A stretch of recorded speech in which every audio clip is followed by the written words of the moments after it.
Hello guys, welcome to our channel. This is Teja. ప్రస్తుతం మనతో పాటు సీనియర్ జర్నలిస్ట్ దాము బాలాజీ గారు. నమస్తే సార్. నమస్తే.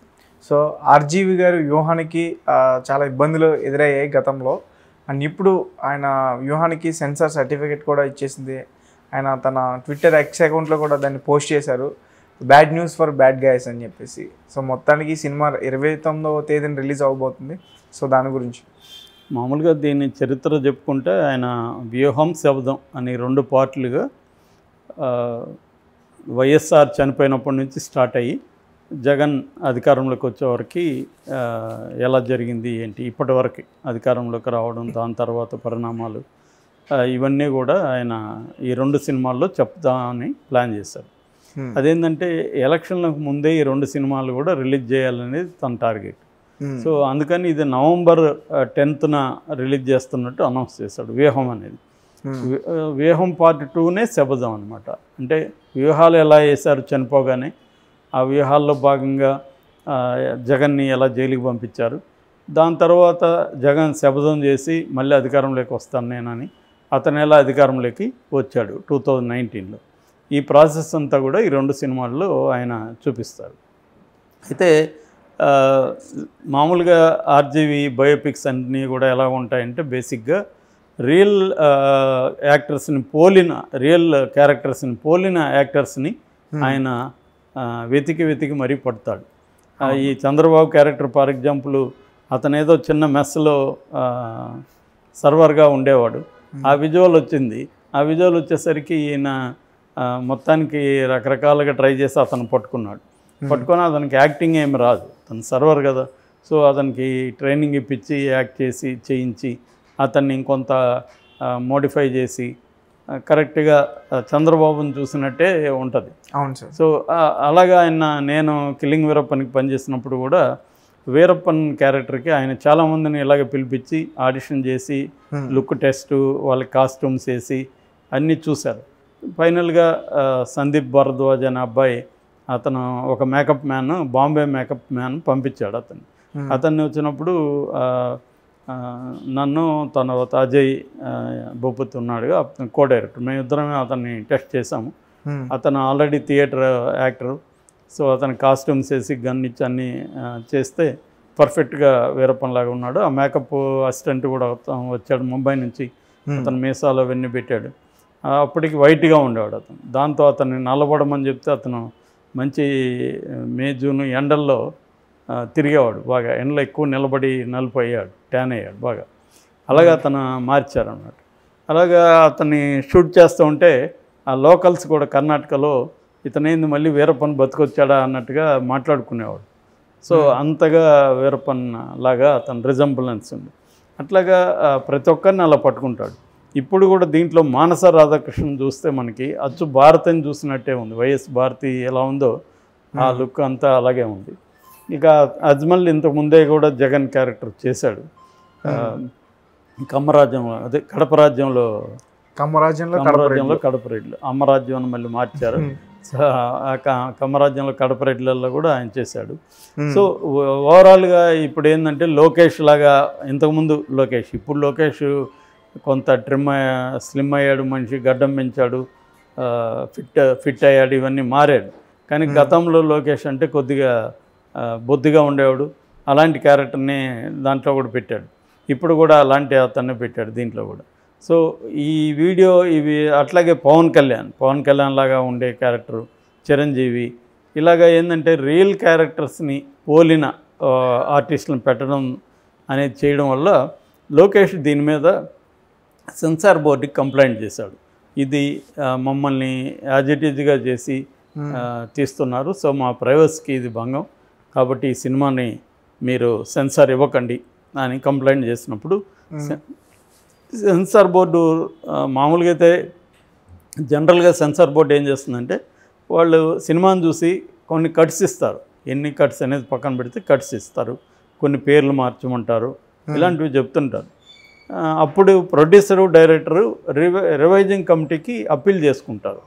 రివైజింగ్ కమిటీ ఫ్రెష్గా మళ్ళీ సినిమా చూసి కొత్తగా వాళ్ళు కట్స్ ఇవ్వడం కానీ లేకపోతే ఉన్నవి తీసేయడం కానీ చేసి ఇది ప్రాసెస్. కానీ ఇక్కడేం జరిగిందంటే లోకేష్ ఎప్పుడైతే కంప్లైంట్ ఇచ్చాడో ఈ సెన్సార్ బోర్డే రివైజింగ్ కమిటీకి వీళ్ళే ఇచ్చేశారు, దాన్ని రికమెండ్ చేశారు. సో వీళ్ళకి కూడా అది నోటిఫై చేశారు ప్రొడ్యూసర్ డైరెక్టర్.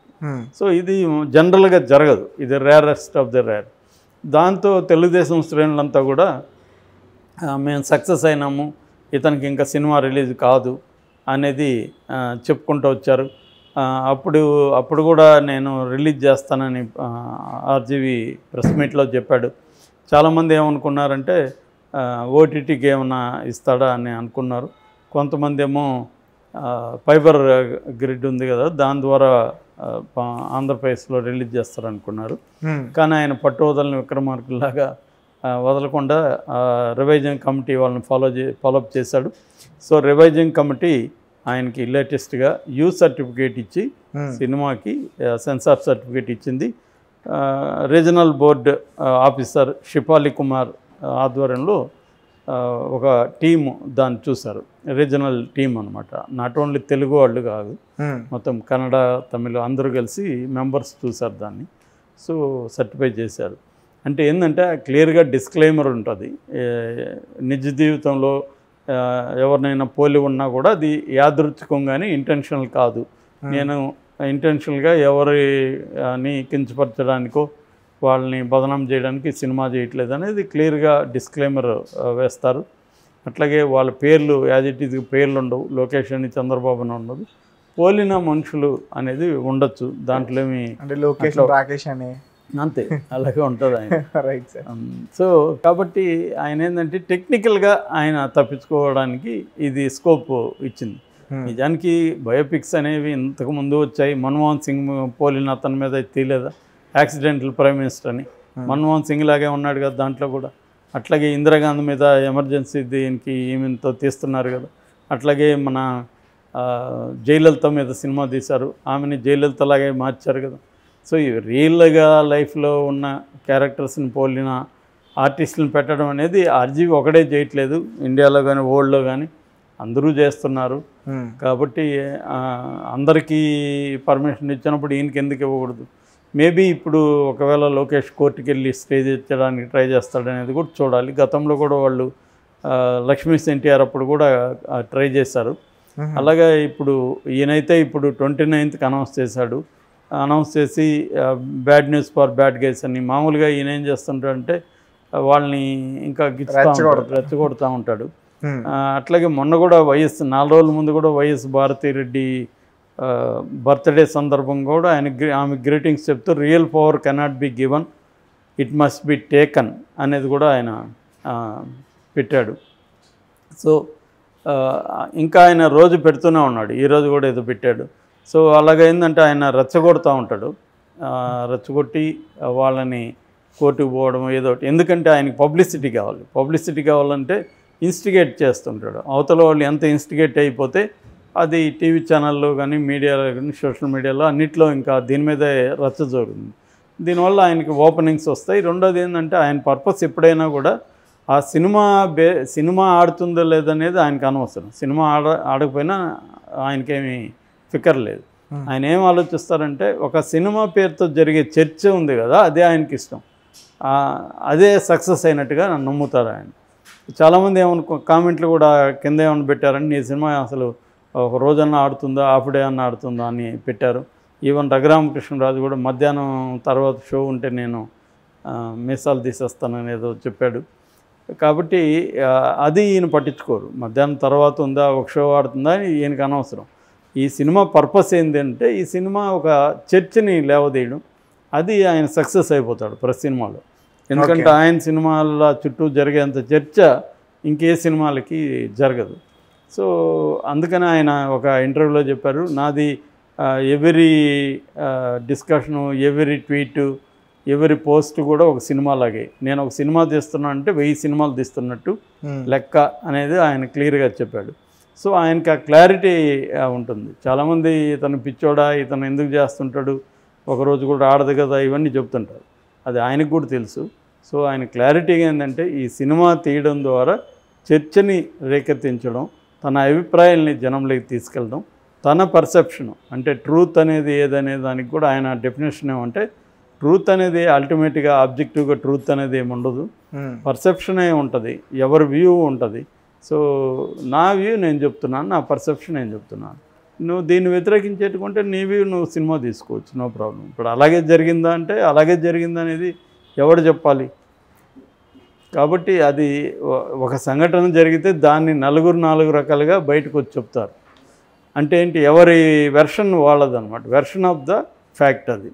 సో నా వెర్షన్ ఆఫ్ ద ఫ్యాక్ట్ నేను చెప్తాననేది ఆయన అంటున్నాడు. ఇప్పుడు నిజానికి తెలుగుదేశం వైపు నుంచి కూడా కొన్ని సినిమాలు తీస్తున్నారు. జగన్కి యాంటీగా కూడా వాళ్ళు కూడా ట్రై చేస్తున్నారు, అవి కూడా వచ్చే అవకాశాలు ఉన్నాయి.